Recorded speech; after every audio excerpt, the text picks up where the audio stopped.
منتخب عربي ثاني متأهل للدور الربع النهائي في مواجهة كوريا الجمعة المقبل بإذن الله. مواجهة ستكون أصعب في الدور الربع النهائي. مبروك للمنتخب العراقي على هذا الجيل من اللاعبين، مبروك كذلك للمنتخب القطري على تأهله الجدير، لأنه ما زال المنتخب الذي لم يتلقى أي هدف، سجل 11 هدفا، لم يتلقى أي هدف في 4 مباريات لحد الآن.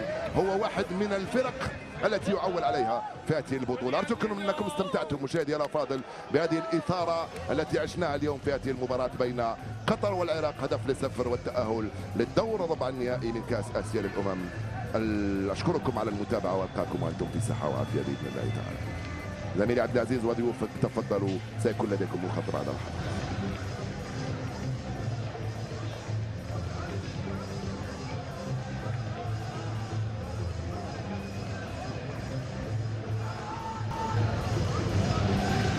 شكرا للزميل حفيظ دراجي. إذا ينتصر المنتخب القطري على المنتخب العراقي بهدف دون مقابل في آخر مواجهات دور ال16 في اللقاء الوحيد العربي من دور ال16، وبالتالي يلعب المنتخب القطري بإذن الله تعالى ضد المنتخب الكوري الجنوبي الذي انتصر على منتخب البحرين في الأوقات أو الأشواط الإضافية بهدفين مقابل هدف بفضل بسام الراوي الذي سجل ثاني أهدافه من ركلة حرة مباشرة.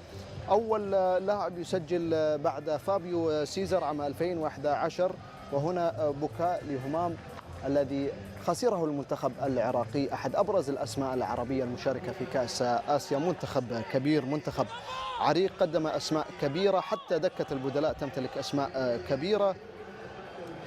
مدرب المنتخب العراقي حاول إشراك الجميع وحتى اللاعبين الذين دائما ما يحدثون الفارق مع المنتخب العراقي، ولكن سوء الطالع تارة وسوء الحظ أيضا للاعبين المنتخب العراقي في هذا اللقاء الذي جمعه مع المنتخب القطري. حظ أوفر للمنتخب العراقي ولكل الجماهير العراقية التي أتت لمؤازرة فريقهم ومنتخب بلادهم في مسرح اللقاء ضد منتخب قطر. في نهاية المطاف انتصر بعد كرة في العارضة لعبد الكريم حسن الذي سيخسره بكل تأكيد المنتخب القطري في اللقاء القادم ضد منتخب كوريا الجنوبية. خسارة كبيرة للمنتخب القطري. وأيضا كرة أخرى في القائم في الوقت البديل ضاع في الشوط الأول. حسرة وبكاء بكل تأكيد. قدموا كل ما لديهم هؤلاء اللاعبين الشباب مع منتخب عراقي شاب، مع لاعبي للمستقبل بكل تأكيد للمنتخب العراقي.